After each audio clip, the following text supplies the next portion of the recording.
Se define como un docente a través del movimiento, más de 2 décadas de actividad con un calificado paso por la selección nacional, preparador físico con compromiso, con la profesión y con la realidad social. El profesor Alejandro Martínez es quien abre la caja negra. Bueno, con la cercanía del estadio, ¿cuántos aromas, cuántos olores, cuántos colores que tiene este lugar y te transportan tantos años atrás, me imagino, ¿no? Sí, la verdad que muy particular y muy emocionante estar acá, porque yo fui a la escuela del estadio. El Estadio Centenario tiene una escuela debajo de la tribuna olímpica y bueno, de niño yo comencé mi etapa escolar, la hice toda en la escuela del estadio, en la tribuna olímpica. La escuela número 35 de República de Guatemala era. Y bueno, ahí la hice yo con mis 2 hermanos, ¿no? Y bueno, da la particularidad que tengo un vínculo con el estadio ya de toda la vida, ¿verdad? De lo más noble de mi vida, quizá, que es la niñez, que estoy vinculado con el Estadio Centenario. Vinculado con el estadio y justamente el lugar de referencia te ponía cerca, no sé si de los ídolos, pero sí de los que salían en la tele o aparecían en las figuritas, ¿no? Sí, sí, porque, bueno, en esos momentos nosotros teníamos los recreos por fuera de lo que es la tribuna olímpica. En el interior estaba la escuela y nosotros salíamos a la calle y en esos momentos siempre veíamos, habitualmente veíamos entrenar a los equipos grandes. Y me acuerdo siempre del profesor Guillermo Palese, que era preparador físico de Peñarol. Veía Nacional, veía Peñarol, que entrenaban ahí en las cercanías. Y también me acuerdo patente de ver a la selección juvenil uruguaya, porque después salían en las chapitas de los refrescos y nosotros jugábamos. Y bueno, siempre tuve ese vínculo, no solamente de ver a esos grandes ídolos, que obviamente para un niño, imagínate como la magnitud que tenían, sino que también nosotros hacíamos la educación física, lo que se llamaba la gimnasia, la hacíamos en el Estadio Centenario. En el propio estadio, dentro del estadio. Sí, lo hacíamos, la tribuna olímpica tenía la cancha de básquetbol. Habitualmente. En esa época estaba la cancha de básquetbol. Estaba la cancha de básquetbol, pero no nos llevaban ahí. Ahí era muy remoto que hiciéramos ahí, porque nosotros nos cambiamos en los vestuarios y íbamos a la talud que era de pasto. Todo pasto era la talud Ámsterdam. Y nosotros tomábamos las clases de educación física. Me acuerdo del profesor Mario Skornajewski, que era nuestro profesor, también el señor Falero, no me acuerdo el nombre, pero Falero el otro profesor, y tomábamos las clases de educación física en la talud. De alguna manera, bueno, fíjate cuánto vínculo, ¿no? Y cuánta coincidencia, pero te formaste y empezaste a alimentar esa vocación en el estadio. Sí, yo siempre. En el estadio. Sí, yo siempre sentí la vocación de la educación física, del fútbol, ya de muy chiquito, porque a mí yo creo que era generalizado para todos, y ojo, y era niñas y niños que hacíamos, ¿eh? Ajá. No era separado por sexo ahí, ¿eh? Y era hay que ubicar la época, mirá qué importante lo que decís. Sí, dictadura, ¿no? Y eran muy lindas las clases de educación física, eran muy lindas. Jugábamos mucho, también se hacían debajo de la tribuna lo que se llamaba el salón de actos, que las escuelas lo tienen también, cuando había mal tiempo o en invierno se hacían en el salón de actos. Y la verdad que eran clases muy motivantes y tengo un recuerdo buenísimo de todo lo que era la educación física y también me acuerdo, yo fui la voz en el Pericón Nacional, era el que decía cadena, aura, que se decía la voz de Aura. La voz de Aura y bueno, y me acuerdo que eran los profesores y las profesoras de educación física que nos enseñaban la danza en esos momentos. Después yo cuando entré en el instituto empecé a resignificar todo eso, ¿no? Porque en educación física hay un vínculo muy estrecho también con la danza, ¿verdad? Pero mirá, tu método tomó cosas de tu formación. Hay mucho autodidacta, ¿no? De recordar, de escoger, de aplicar. Sí, totalmente.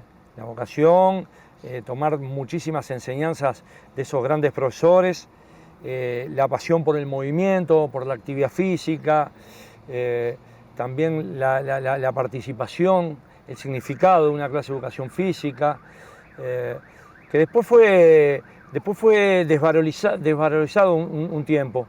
Ahora volvió, ahora tiene una gran jerarquía. pero nosotros teníamos educación física, gimnasia de primer año de escuela. Entonces imagínate la influencia de un profesor en esas edades, ¿no? Yo creo que fue fundamental, particularmente en mi formación como profesor hoy de educación física, mi vínculo con el fútbol, mi vínculo con el Estadio Centenario, yo creo que está influenciado desde ese momento. Claro, etapa sensible de aprendizaje, de incorporación de elementos. Exactamente. Qué bueno. Y un jugador que fue encontrando espacio en el fútbol profesional, primero vinculado con tu zona, ¿no? Y recorriendo distintos equipos. Sí, sí, yo me vinculé, jugaba obviamente como todo niño, hice el baby fútbol y me vinculé a lo que eran lo que hoy son las formativas, antes eran las divisiones menores del fútbol, casualmente porque yo soy de buceo y bueno, iba camino a la playa y en el buceo, hoy ya no existen más, hay unas viviendas, estaba lo que se llamaba lo que era la cancha de la unidad buceo y ahí se tomaba prueba de aspirantes Huracán Buceo. Y bueno, como yo sabía que ahí en las prácticas se tomaban ahí las pruebas, un día yo fui con los campeones en las medias. Me cambié, hice la prueba, quedé y ahí tomé vínculo con Huracán Buceo, jugué en Huracán Buceo, ahora está volviendo Huracán. Y bueno, tuvo la influencia de la zona, la cercanía, ¿verdad? Y después fui cambiando a Miramar Misiones y siempre por esta zona, ¿no? Porque Miramar Misiones, acá en el Méndez Piana, jugué unos 6 años, hasta que debuté en primera división en Miramar Misiones. ¿En Miramar quién te hace debutar en primera? El Chino Salvá. El Chino. Yo cuando vengo a Miramar, el técnico era Manuel Origoni, el Sapo Origoni, muy buena gente. Un crack, cómo le pegaba la pelota al Sapo Origoni, era espectacular cómo le pegaba. Y el Chino mejor, el Chino le pegaba mejor. Vos lo veías pegarle a la pelota y era impresionante. También, vos sabés que eso me quedó siempre. Una vez fue a darnos una clase Julio César Brito, porque acá está el monumento también a los campeones del 50. El Poroto fue El Poroto Brito. Y vos sabés que el Poroto en la cancha de la escuelita, ahora ya la otra vez pasé por delante de la arena y no existe más. Y era impresionante cómo le pegaban a la pelota. Era impresionante. Nunca pude ver, Juan Ramón me dijo que el que le pega mejor a la pelota, o vio él, fuera a Hover. Ese nunca lo pude ver, pero el Poroto Britos era impresionante. Y el Chino Salvá fue el que me hizo debutar en primera división. El Chino te hace debutar en primera. Y vos tenés después un paso de Miramar a Danubio. ¿Por qué te vas de ese espacio, de ese lugar que habías edificado en Miramar hasta llegar a primera? Sí, después de haber jugado en primera, bueno, se discutía el contrato. Teníamos que firmar un contrato, un convenio era. Y bueno, yo obviamente fui un discreto jugador y quedé, digamos, en la lista de los últimos. Y se había fijado como un mínimo para pagar. Y a mí me quisieron dar menos del mínimo. Y fue mi primer acto de rebeldía. Yo no aceptaba eso. Me parecía que era un acto que no debía aceptar y me negué a firmar ese convenio y aceptarlo en Miramar Misiones. Y yo no aceptaba eso. Y bueno, en aquella época uno quedaba libre y el campeonato ya estaba comenzado, los equipos ya tenían todas sus estructuras. Era muy difícil quedar libre en ese momento, no es como ahora que se cambia habitualmente de cuadro. Y Carlos Boituret, el doctor Boituret, había pasado de Miramar a Danubio y me sugiere para que yo vaya a tomar una prueba en tercera división de Danubio. Y bueno, tomé una prueba en Danubio, dirigí al Cacho Blanco en ese momento la tercera, hice un gol. Hice un gol, tuve suerte, hice un gol en la práctica y quedé. Y bueno, ahí me dijeron para hablar con el ingeniero del campo y me acuerdo patente de lo que me dijo el ingeniero. Me dijo, mirá que esto es una excepción, Danubio no trae jugadores de afuera, se alimenta de los jugadores del club. Pero como había habido una disputa que no sé qué había pasado, eso no me lo contó, me dijo, bueno, le vamos a hacer un contrato. Y me hicieron un contrato en el Danubio del 88. Claro, hay que tomar un poquito. Histórico, por favor, mirá vos. Sí, en Danubio del 88, con toda la figura, ¿no? Y bueno, tuvimos la particularidad que ese año Danubio en el 88 fue campeón de competencia en primera y en tercera. En la cancha de Miramar. En la cancha de Miramar. Fueron campeones en tercera también. También, definición con Wanderers. Con Wander que jugaba Coito, el hoy técnico de la selección uruguaya, era zaguero Coito ahí, estaba Ariel de Armas en Wander, tenía muy buen equipo. Wander era también muy conocido por sus formativas, tenía un buen equipo Wander. Y fue campeón Danubio de competencia en primera y en tercera, y después fue campeón uruguayo en primera, ¿no? Claro. Y Wander fue campeón en tercera. Qué tiempo, qué año histórico. qué bueno lo que estás contando.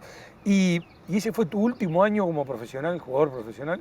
En Montevideo sí, porque después yo de ahí de Danubio me voy al interior.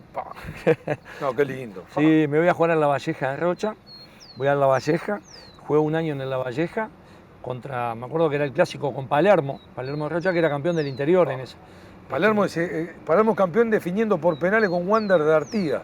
Exactamente. Me acuerdo haber cubierto ese partido, increíble. Y bueno, en La Valleja jugaba Pedro Cardoso, que siempre fue la figura histórica, y Palermo era dirigido por el Pato González, y jugaba Guala, Víctor César Guala. Olivera. Bueno, tenía un muy buen equipo. El brasilero Paulinho, que a colación de Paulinho te iba a comentar. ¿Nunca quiso venir a Peñarol? No, Decían, nunca tenía quiso. trabajo en el casino. Sí, tenía un trabajo, tenía un buen pasar económico, y de ahí yo, de La Valleja, me voy a jugar al Chuy, internacional del Chuy, con los Priliac. Y bueno, ahí fue una experiencia muy, muy particular porque no solamente jugaba al fútbol, sino que traía productos de la frontera. Era vendedor también, traía productos cruzando la frontera se compraban los productos, o sea, contrabandeaba, digamos, en otras palabras. Y bueno, yo en ese momento estudiaba también y mis padres tenían almacén y vendía productos acá, o sea, me defendía, cobraba por jugar al fútbol en ese momento. Por eso tenía su sentido. Fíjate vos tomabas pedidos, me imagino, tomarías los pedidos en el barrio para traer los productos más baratos de la frontera, pero había una inversión de tu parte. Claro, exactamente. A mí me daban un dinero, el primer dinero que me daban en el cuadro, yo lo invertía en productos, los vendía y con esa ganancia iba agrandando los pedidos, ¿no? Los bolsos eran un poquito más grandes. Y bueno, así fue una experiencia muy particular de conocer el fútbol del interior. Después lo volví a conocer porque trabajé como profesor en Canelones del Este, ¿no? Pero maravillosa experiencia en el interior, sí. Antes de llegar al profesor, hay un vínculo con esto de los productos traídos de la frontera con la actividad familiar, ¿no? Porque, claro. El almacén de la familia Martínez. Sí, exactamente. Bueno, viste que todo como los puntos se van uniendo, ¿no? Sí, o sea, sí. Mi vida escolar con el fútbol y con la vocación de profesor de educación física, porque estudiaba en el estadio. Y después toda esta experiencia comercial, porque mis padres eran almaceneros, o sea, yo ya tenía el alma de vendedor de esos productos, digamos, en almacén minorista. Entonces mi padre tenía un almacén y yo siempre trabajé en el almacén, siempre trabajé en el almacén. Ese almacén, más allá de la venta de productos, encerrando un montón de cosas en el vínculo del comerciante con el lugareño, ¿no? Sí, evidentemente sin llegar a desarrollar todo lo que tiene influencia en mi vocación docente, en el almacén aprendí muchísimo, ¿no? Siempre digo que cuando uno va a los recursos humanos, todos esos cursos, yo tuve, mis mejores profesores fueron mis padres. Desde que cuando un cliente venía y no tenía el producto, pedía un producto que no había, mis padres me decían andá a buscarlo al otro almacén, pedí la cuentita, o sea, tenía que traer para que se le cobrara al cliente tal cual lo habían vendido en el otro almacén, vender, trabajar. Era cumplir con el cliente, no ganarle al cliente. No, el servicio al cliente era fundamental porque vivíamos de eso, el cliente era el pulmón, era el corazón de todo eso, el cliente no se podía ir sin el producto, teníamos que salir a buscarlo porque ese cliente tenía que volver, pero ya no era un vínculo que se entremezclaba la ganancia, digamos, el sostén del almacén, pero también la vocación de servicio. Bien. Nosotros éramos servidores de ese vecino. Teníamos que darle el producto que venía a buscar, para eso estábamos ahí. Y si el vecino andaba en la mala y había que anotarlo, en la libreta se anotaba. Y teníamos dos escalas, porque me acuerdo muy claro eso, porque había dos escalas del fiado. Me acuerdo, uno era el cuaderno, en donde ese era ya un cliente VIP, digamos, porque el cumplidor. El cumplidor, el que honraba su deuda. Exactamente, el que tenía menos riesgo. Entonces ahí se podía anotar en el cuaderno porque era una deuda mucho más grande. Después tenemos el famoso pincho, donde se anotaba anotaba el papelito. ¿Qué eran y los bueno, clientes de riesgo ahí? y eran clientes que muchas veces era la típica, vos necesitabas un producto y no tenías plata, ibas al almacén. Y, don Manuel, doña Rosa, ¿me lo anota? Sí, claro, lo anotaba hacia el pincho. Después venía y lo compraba. Era un vínculo de confianza con las personas que era fundamental. La confianza era fundamental. Después todo el tema era una sociedad, porque se llenaba el almacén, había muchos clientes y ahí empezaban a intercambiar. Y intercambiaban personas de distintos niveles culturales, de distintos orígenes políticos. Y bueno, ahí convivía todo. Lugar de encuentro. Era un lugar de encuentro, fantástico, fantástico. Qué fantástico. ¿Qué fue de la vida del almacén? Bueno, el almacén tuvo que bajar sus cortinas durante un periodo de tiempo corto, porque mi padre falleció. O sea, eran vocacionales, ¿no? Hicieron toda su vida ahí. A veces yo digo, reflexiono sobre la cultura gallega y los gallegos. Me duelen los chistes a mí, me duelen porque realmente fueron gente muy sacrificada. Claro. Fueron gente que trabajaron mucho, tenían mucha cultura de trabajo y no sé por qué se les asoció con gente bruta. Y para mí todo lo contrario, eran gente de una cultura. Mi padre sobre la Guerra Civil Española te podía contar todos los detalles. Eran emigrados de ahí, de circunstancias muy difíciles. Y eran gente, hablo de mi padre en este caso, pero el ómnibus, cuando uno subía al ómnibus en la carnicería, yo creo que fueron gente que, la verdad, hoy que se están discutiendo todos estos temas, el tema de los aportaron muchísimo. Totalmente. Y no solamente de la cultura del servicio, sino también de muchísimos puntos de vista, ¿no? De muchísimos puntos de vista. ¿De qué ciudad era el viejo? Mi madre era de Pontevedra y mi padre era de Galicia mismo. Mirá. Mi madre era me olvidé ahora bien de qué ciudad era mi padre. Se me está yendo ahora, bueno, me está mencionando. Mi madre era de Pontevedra. Mirá qué bárbaro. Sí, de La Coruña era mi padre. Alejandro, hacemos la pausa y si te parece volvemos hablando del profesor. Toda esta introducción ha servido para entender cuál fue el camino desandado para ir enfocando la vocación. El profesor Alejandro Martínez nos acompaña, abrimos la caja negra aquí en TV Ciudad.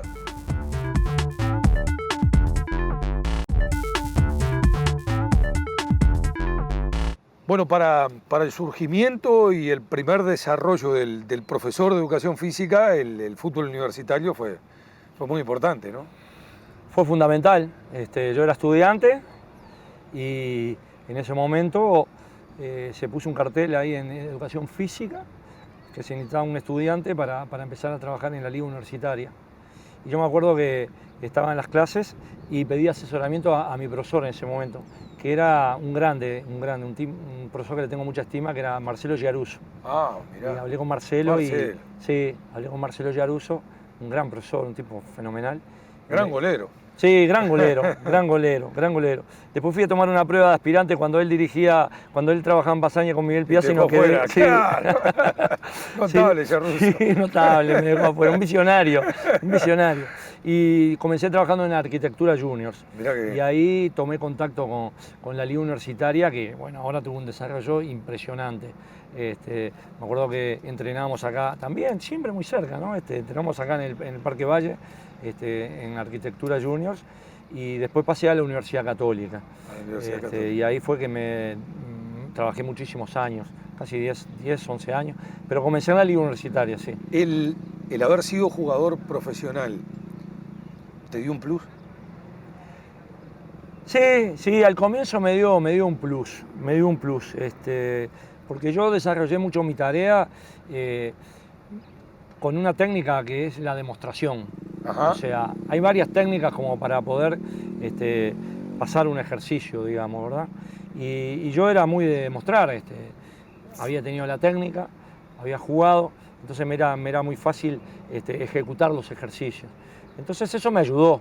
Y después me ayudó a entender todo lo que es la mentalidad del jugador de fútbol, haber convivido con los jugadores, haber estado dentro de un vestuario, saber lo que se siente, qué es lo que se siente cuando se gana, qué es lo que se siente cuando se pierde, qué es lo que hay que hacer cuando se suceden derrotas. O sea, qué pasa acá que no ganamos, y bueno, cómo se sale de estos momentos. se me facilitó el camino, digamos. Yo creo que sí, que me ayudó bastante. Aparte, en mi desarrollo como jugador de fútbol tuve varios técnicos y eso me permitió tomar algunos como modelo, otras experiencias negativas, decir, bueno, estas no las quiero reproducir como tomar profesor. y dejar, elegir, exactamente, escoger. exactamente. Está bueno. Me facilitó, sí.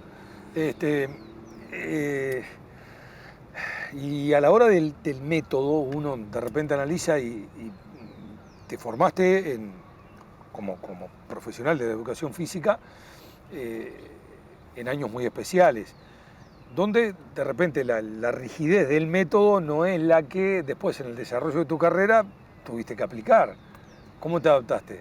Bueno, eso es un tema que lo tengo en contradicción desde que estoy en educación física, ¿no? La educación física... ¿Dónde entra la contradicción? Y bueno, porque la educación física tiene una formación, o tuvo una formación muy hacia lo militar, muy verticalista. Yo hago este ejercicio, usted ejecute. ¿Y por qué? Porque lo digo yo, que soy el profesor. Y bueno, y también el control de las cargas, el entrenamiento en donde había que controlar todo. O sea, se hacen 10 piques, se hacen tanta cantidad de kilómetros y hay que sumarlo y no podemos pasar este nivel. Y yo siempre tuve un vínculo de la educación física, de lo que te dije en el capítulo anterior, más de lo social. Yo no ingresé en educación física, podías entrar por científico, biológico, humanístico. Sí. Yo entré por humanístico. A mí siempre me atrajeron las ciencias humanísticas. Y en educación física siempre estuvo un poco en contradicción, mismo cuando yo estaba adentro del instituto. Discutía mucho con los profesores yo. ¿Vos discutías? Sí, discutía porque... Bueno, de alguna manera lo transmitiste cuando hablaste de tu primer acto rebelde, rebelde, lo que marca una esencia. Sí, claro, lo discutía porque... Pero el cuestionador con argumentos bien concebido debe ser. Sí, no tengo ningún conflicto con ser un profesor cuestionador. Es más, reivindico esa faceta docente de cuestionar, y más en este mundo hoy por hoy, en donde trabajamos con la incertidumbre. O sea, no aceptar ninguna verdad como revelada, cuestionar qué es lo que está pasando, por qué es esto, por qué no seguir aquel otro camino. Y cuando en educación física, en algunas materias que eran prácticas, se pedían mínimos, ¿verdad? O sea, vos tenías que ejecutar y si no tenías condiciones técnicas no podías avanzar. Y yo discutía mucho con los profesores, pero si yo lo enseño bien esto, yo sentía que yo podía enseñar bien, compartía que hay que practicarlo, que hay que pasar por la práctica, en la gimnasia artística, por ejemplo. Pero yo no iba a ser nunca un gimnasta, nunca iba a ser un gimnasta, pero yo podía enseñar la técnica. Yo había estudiado bien esas técnicas, lo mismo en la natación. Yo nunca pude ir a un club. Nunca pude ir a un club de natación. Aprendí a nadar en la playa. Una vez casi me ahogo. Entonces, cuando iba a la clase de natación, y obviamente que yo no llegaba a los tiempos, pero me encantaba la teoría, estudiaba la teoría, podía enseñar bien las técnicas, pero no llegaba a la práctica. Y eso me costaba, no podía avanzar. Y lo cuestioné. Y bueno, yo creo que eso fue muy bueno para mí, porque me formé con un perfil desde la educación física que lo reivindiqué toda la vida y hoy me hace tomar distancia de muchos de los preparadores físicos que bien válido, de forma válida, siguen por otros caminos. Ajá. Yo tengo otro perfil. ¿Se marcan esas diferencias? Sí, obviamente. ¿Vos te considerás un docente? Sí, yo siento la docencia fundamentalmente. Entiendo y obviamente que me lo cuestiono cuál es mi rol dentro de un equipo deportivo. En el fútbol de alto rendimiento quizás mi perfil se pueda discutir.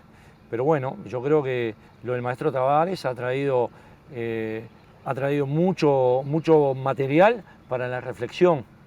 ¿Desde dónde este proceso es tan exitoso? Si es desde el viejo modelo de entrenador, en donde yo digo y usted ejecuta, o de empoderar al jugador de fútbol, de que el jugador comprenda las tareas, de que el jugador entienda y tome resolución por sí mismo, porque para tomar resolución por sí mismo tiene que acostumbrarse a pensar. Ahora, ¿el jugador aceptó ese empoderamiento del que vos hablás?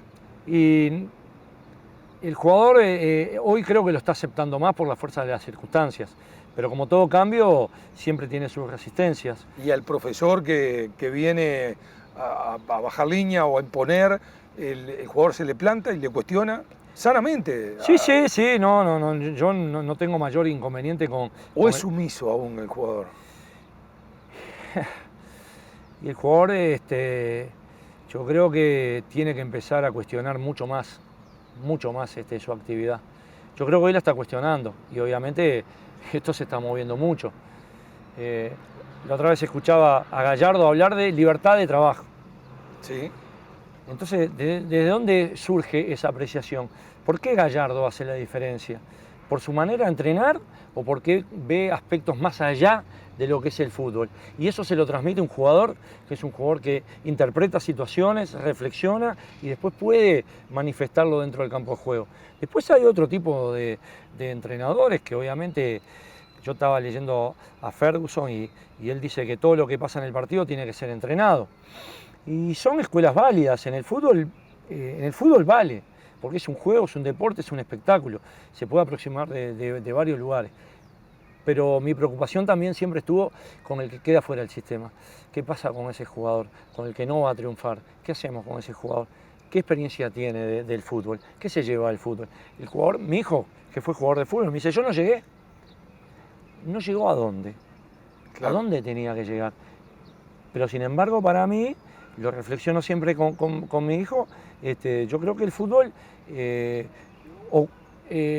desarrolló su trabajo socializador con mi hijo. Le traspasó un montón de experiencias. Hoy no las está viendo. No las está viendo. Tendría que reflexionar muchísimo más. Y bueno, yo durante todo mi periodo de profesor siempre estuve en esos dos, digamos, esas dos visiones.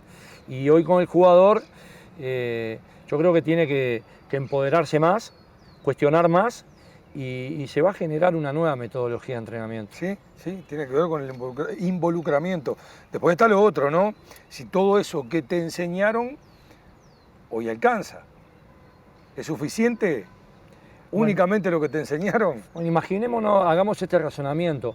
Si yo me quedaba con lo que me enseñaron como válido, yo hoy no trabajaba como profesor de educación física, no tenía existencia. Si yo aceptaba como válido una sola forma de entrenar, yo hoy no tenía trabajo, porque aquello era lo válido y el mundo se fue transformando. Yo tuve que acompañar nuevas metodologías de entrenamiento, pero también, como decía Langlade, no todo lo nuevo es bueno y todo lo viejo es malo. O sea, entonces, ¿qué quiere decir?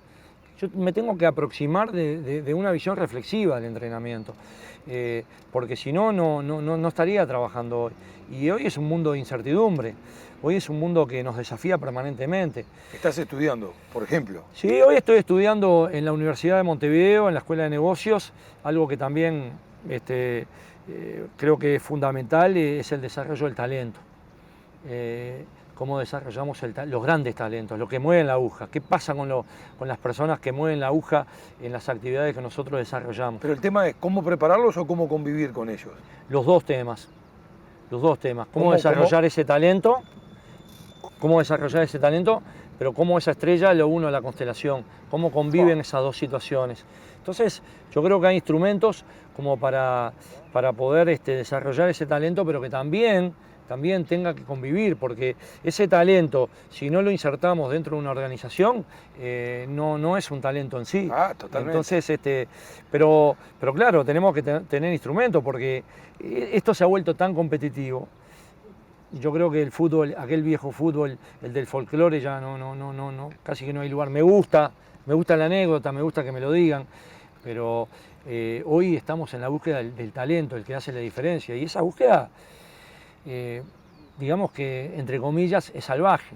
Necesitamos ese talento, necesitamos ese jugador diferente. Nos obligan a eso porque estamos tan obligados al resultado que necesitamos el que mueve la aguja. Pero si el que mueve la aguja no se adapta a una organización, ¿qué hacemos? ¿Y cómo me muevo yo dentro de eso? Porque evidentemente, me acuerdo del caso del entrenador de Neymar en Santos. Neymar tuvo una actitud antideportiva. El entrenador lo sacó. Y el presidente dijo, muy bien su filosofía, pero usted afuera y Neymar acá. Entonces, ¿cómo convivimos con todo eso? Claro. Eso es lo dificultoso. Y hay que prepararse, hay instrumentos. Y en este curso está muy interesante porque se analizan casos, se analizan diferentes casos y evidentemente uno tiene que ir tomando algún camino, ¿no? Y tiene que estar preparado para defenderlo. Eso. Porque es muy importante. Sí, desde la convicción, pero con fundamentación, está bárbaro. Y porque también estamos en un mundo cuestionador, entonces, y competitivo. Y yo tengo que saber fundamentar por qué estoy tomando este camino. Y tengo que convencer al jugador, que eso es lo fundamental. Porque para mí es fundamental convencer al jugador, para generar una cultura de organización de calidad, de estándar de calidad, que apunte a mejorar el club, pero también que apunte a saber que ese jugador puede en algún momento ya no convivir dentro de la organización y estar preparado para convivir dentro de la sociedad. Porque el jugador nos reclama mucho eso. Nos dice permanentemente, yo soy, como dijo Higuaín, yo soy una persona de desecho. Nos desechan a nosotros. Sí, es la voracidad del sistema, pero también la perversidad. Entonces se toma, se deja, se pone, se saca de una forma tan cruel a veces. Claro, y perdona la interrupción, y eso es lo que no tenemos que cuestionar. Claro. Porque ese es el rol del docente. Tiene que cuestionarse, porque en definitiva, ¿quién es el que reproduce este modelo que tanto criticamos? ¿Qué papel jugamos nosotros como reproductores de algo que tanto criticamos? Porque el jugador nos reclama, el exjugador nos reclama, lo usamos, sirvió para desarrollar determinado modelo, pero cuando no sirve más, afuera. Y después, cuando estamos por fuera de nuestro trabajo, criticamos ese modelo. Porque hay cientos de chiquilines que quedan en el camino. Hay muchísimos, son miles de caminos que quedan en el camino. Si el fútbol lo vamos a reivindicar desde la extracción del talento, yo creo que no tiene sentido. No tiene sentido. Porque nos están quedando un montón de chiquilines en el camino. Para mí tiene sentido cuando hacemos convivir esos dos fenómenos.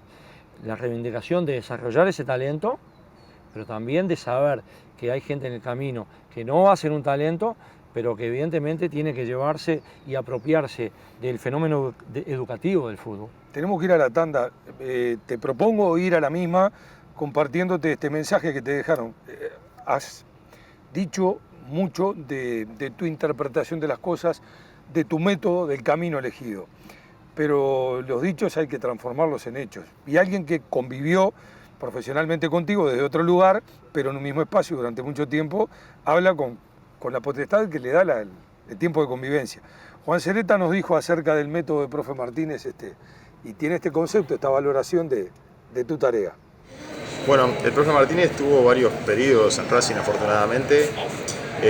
Yo lo conocí inicialmente cuando vino con Juan Berseri, pero después tuvo otros periodos posteriores a ese. Y ese periodo inicial del profe, yo creo que a Racing le dejó una gran herencia que es el profesionalismo, ¿no? Que es primero el ser más profesional en el trabajo, transmitido a toda la gente, no solamente a los jugadores, sino a los funcionarios, a la gente que trabaja en el club, etcétera, etcétera, a nosotros, a los delegados, con ese don de docente que tiene el profe Martínez, que yo lo rescato sobre todas las cosas, más allá de su capacidad profesional, su capacidad de trabajo. Le rescato dos cosas que me parecen claves en su desempeño, que son ese rol docente, ese preocuparse por la persona, no solamente por el jugador de fútbol, y a su vez ese amor que le pone al trabajo, que es increíble, ¿no? Ese amor por el club, ese cultivar el sentido de pertenencia en los muchachos más jóvenes, el verdaderamente amar lo que uno hace y sobre todas las cosas transmitir el amor por la camiseta que uno está defendiendo. Esas cosas que son inclaudicables para el profe me parece que fueron el gran legado que quedó en Racing. Y por esa razón estaremos siempre, por lo menos en mi caso particular, estaré siempre agradecido a todo lo que le dio el club, porque es un tipo que se entrega a mil en lo que se propone, además de ser un excelente profesional. Bueno, hay algo muy bueno, ¿no? Es aquello del viejo paradigma vos decías, de decir lo que se piensa, tal cual lo dijiste y lo compartiste, pero después, según lo confirma Sereta, hacer lo que se dice. Y ahí está lo más importante. Bueno, primero agradecerle a Juan por sus palabras. Sí, yo creo que es fundamental, por lo menos ahí en el club, disfrutar el presente. Uno tiene que sentir la función que está haciendo y entregarse entregarse con lo mejor que uno tiene. Y más allá de la equivocación es inherente. Yo tengo ahí en mi casa tengo una tela que compré en una feria de Charles Chaplin y que dice: me gustan mis errores, no me gusta renunciar a la deliciosa libertad de equivocarme. Entonces yo soy plenamente consciente de que he cometido muchísimos errores, pero agradecer tener trabajo. Yo soy un agradecido. Yo estudié en la educación pública. Miles de personas me permitieron hacer eso, no solamente mis padres. Y bueno, entregarse. Después la equivocación es algo inherente a la acción, pero entregarse 100% a lo que uno está haciendo y valorar a los clubes. Valorar a los clubes. Tienen 100 años de historia. 100 años de historia tiene este club, Racing en este caso, y a los chiquilines. Yo también supe ser un chiquilín. A mí el fútbol me dio mucho. Y yo creo que le tengo que devolver por lo menos desde la actitud. Y creo mucho en la transformación de las personas desde lo docente. Incluso para que alguien diga: usted es un mal profesor. Porque yo soy muy consciente de los errores que cometí. Soy muy consciente. Pero lo cometí desde la pasión. De que creí que eso era lo mejor que yo podía hacer en ese momento. Y bueno, así voy llevando las circunstancias. Y obviamente cuando uno le pone pasión, se entrega 100%, a veces vienen los conflictos. Pero hay que también tener habilidad para resolver esos conflictos. Una pausa. Estamos con el profesor Alejandro Martínez. Encaramos la recta final de la caja negra en este encuentro después de estas recomendaciones.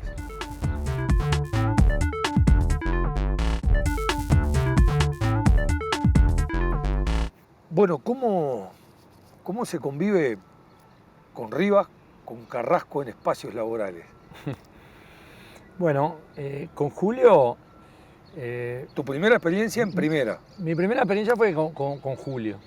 Yo había ido a la 4ª división, el profesor Aníbal Gutiérrez se va a trabajar a Perú y Julio me deja el lugar en primera. Sudamérica. En Sudamérica. Yo le digo que no estaba preparado, pero Julio, vos sos mi hermano, a partir de ahora sos uno más, viste la motivación, la energía que tiene Julio, y comencé con él. Yo soy muy agradecido a los dos, ¿no? Pero para empezar por Julio. Julio fue el que me enseñó todo lo que tiene que ver con el máximo profesionalismo. Era un tipo que estaba en todos los detalles. Preparaba los entrenamientos, el trabajo en equipo, el permanentemente conversar sobre lo que se iba a hacer, la exigencia máxima. Yo llegaba 15 minutos antes a los entrenamientos. Y yo sentía que estaba bien, estaba llegando en hora. Y una vez vino Carlos Barco, que era su ayudante, y me dijo: mirá que está llegando tarde. Y bueno, de ahí empecé a llegar una hora y media antes. Y de ahí lo mantuve toda la vida, eso. De llegar 1 hora y media, 2 horas antes del entrenamiento. Hoy es normal, pero en aquella época no, a veces se discute sobre estas cosas. Y un tipo muy divertido, Julio. Es un tipo fantástico, muy profesional. Pero claro, al momento de trabajar, ahí un poco el humor cambia y era muy exigente, ¿viste? Era muy exigente. Y siempre buscando extraer lo mejor de cada uno, ¿viste? Esa búsqueda permanente de extraer lo mejor. Y bueno, yo aprendí mucho, un guerrero en todo sentido. Ese cuadro aparte, que su historia a nivel de Copa, con jugadores, había una mixtura de jóvenes y veteranos que... Sí, sí. Estaba duro ese Sudamérica. Sí, estaba duro, capitaneado por Mario Horta. Me acuerdo que, por eso, si habrá cambiado todo. En ese momento, cuando yo llegué a Sudamérica, todos los partidos amistosos, que yo estaba en la 4ª, y cuando me citaban a primera, que yo iba a ayudar, en primera, todos terminaron en general. Todos. y no se analizaba, no se hacía la autopsia del partido como que había pasado algo malo. O sea, eso ya era un valor. Sí, no, todo acá no se podía dar un paso atrás, todo tenía que tener. Y era un equipo que daba pelea en amistosos, era impresionante. Y superaban cualquier adversidad. Ahora nos juntamos en una comida. Darío Rodríguez estaba ahí, que fue un capitán, ¿no? Después terminó jugando un mundial. Y bueno, fue fantástico. Un enamorado del fútbol, un trabajador incansable, Julio. Y después Juan. Otro enamorado del fútbol, de otra manera. Otro trabajador mortal del fútbol. Un tipo incansable para trabajar en el fútbol, enamorado, su pasión, pero con otra metodología. Juan fue una de las personas que, a lo que yo estaba estructurado con Julio, empezó Con Julio me acuerdo que trabajamos, siempre se empezaban los trabajos de atrás para adelante. Juan los empezaba totalmente al revés, de adelante para atrás. Y empezó con una metodología, me acuerdo que cortaba mucho las prácticas Juan. Las cortaba. Entonces le explicaba al jugador cómo tenía que sucederse la jugada, las variantes que tenía esa jugada en ese momento. Y yo creo que para mí Juan transformó parte del fútbol uruguayo, instaló una nueva manera de aproximarse al fútbol. No te digo que haya sido un revolucionario, pero sí instaló una metodología de trabajo que después la ahondó y se instaló, para mi gusto, demasiado férreo en esa metodología, que es un poco lo que quizás yo tengo para criticarle, pero excepcional lo de Juan. Aparte, claro, como todo 10, viste que tiene pensamiento anticipatorio. Entonces te iba describiendo lo que podía suceder, te iba dando lo que podía suceder en el partido. Y sucedía, era algo fantástico lo de Juan. Y bueno, un apasionado del fútbol, ¿no? Y con él vos tenés tiempo de convivencia en la selección. ¿Era muy joven cuando te llegó el desafío de la selección? ¿Cómo lo valorás hoy? Lo valoro como una gran experiencia, algo fantástico, pero no me tomó en el mejor momento. Yo creo que la selección estaba en crisis también, Sí. Estaba con crisis de identidad. Se quiso retomar un camino de identidad por el lado de Juan. Yo creo que Juan le dio identidad, pero a mí no me tomó en el mejor momento. Me pasó la ola. La selección es algo muy importante. Increíblemente, yo me acuerdo que en una reunión, no importa quién, le dijo: mirá, Juan, que está sentado arriba de una bomba. Le dijo así, ¿viste? Y bueno, yo nunca había sentido eso, hasta que empezaron las eliminatorias. Y en ese momento me di cuenta de la importancia que tiene el fútbol para el ciudadano, la importancia que tiene el fútbol para este país. Realmente lo viví. Porque la presión, la demanda, la presión, la demanda, el resultadismo. el resultadismo, las presiones económicas, periodísticas, del gobierno. Intereses, hasta ese punto. Todo confluye en la selección.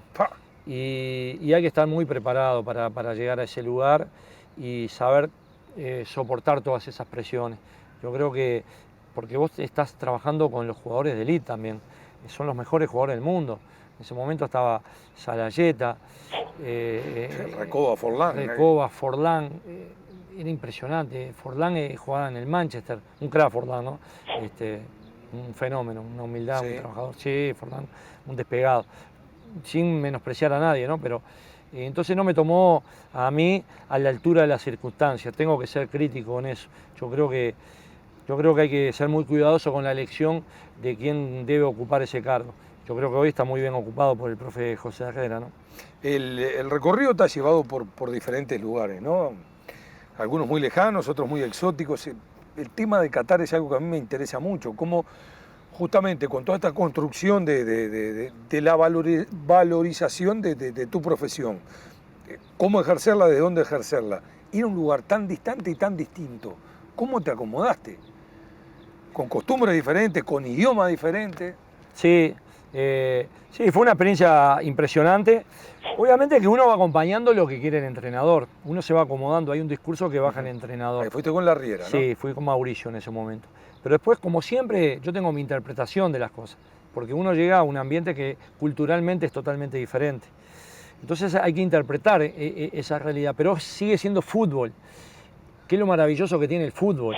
Es un juego con reglas que son las mismas en todo el mundo, ¿verdad? Y que lo entiende todo el mundo muy fácilmente. Entonces, ¿cómo en esa cultura yo podía trasladar mi experiencia? Y yo me preguntaba, ¿qué es lo que quieren de mí acá? Porque la tecnología de las PAI, de los profesores que estuvieron antes que yo, me superaba totalmente. Entonces, ¿yo qué podía aportar de mi lugar? ¿Qué podía aportar? ¿De lo científico podía aportar? Si ahí estaba está lo mejor de lo mejor, ¿verdad? Con todos los GPS, con toda la tecnología que controlan.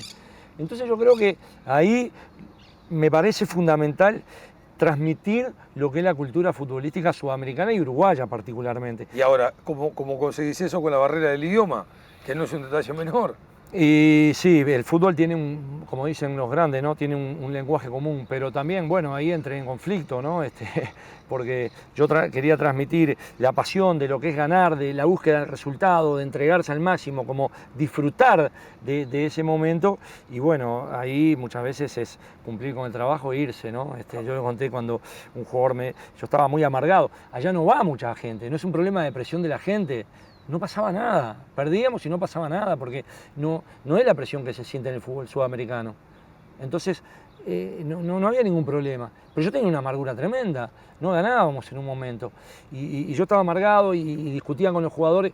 Yo me entrenaba mucho en hablar inglés, en hablar inglés y bueno, transmitir de la gestualidad. Y un jugador vino y me dijo, profe, cobre su dinero y váyase, o sea, no se haga tanta mala sangre, cobre su salario y yo no, viste, es lo que tiene el fútbol, ¿me entendés? O sea, uno no puede tomarse la profesión solamente desde el salario. Es claro, mucho más que eso, es pasión. Y yo creo que ese es un gran secreto que hay acá en Sudamérica. ¿Por qué? ¿Cómo se explica entonces? ¿Cómo se explica lo de Suárez?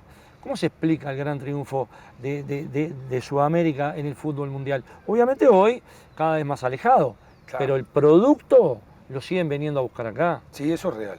Después, digo, los temas de criterio, de plan, de ámbito de toma de decisiones, es donde nos marca la distancia Sí, cada vez más profunda. nos han sacado distancia porque también nosotros tenemos a mi juicio, desde mi perspectiva, tenemos algún inconveniente en ir entendiendo cómo es este fenómeno del mundo y bueno, hay que preparar los recursos humanos y por ahí yo soy crítico en dos lugares, con todo respeto lo digo.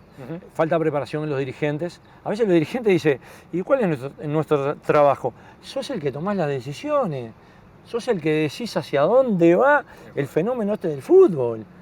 Sos tú el que lo decís, yo no lo puedo hacer. Entonces, tenés que prepararte para entender este fenómeno del fútbol, que es mucho más complejo de 11 contra 11. Sí, ¿cómo puede ser que sean tan fenómenos del fútbol? El fútbol va cambiando permanentemente y los dirigentes, ¿dónde se preparan?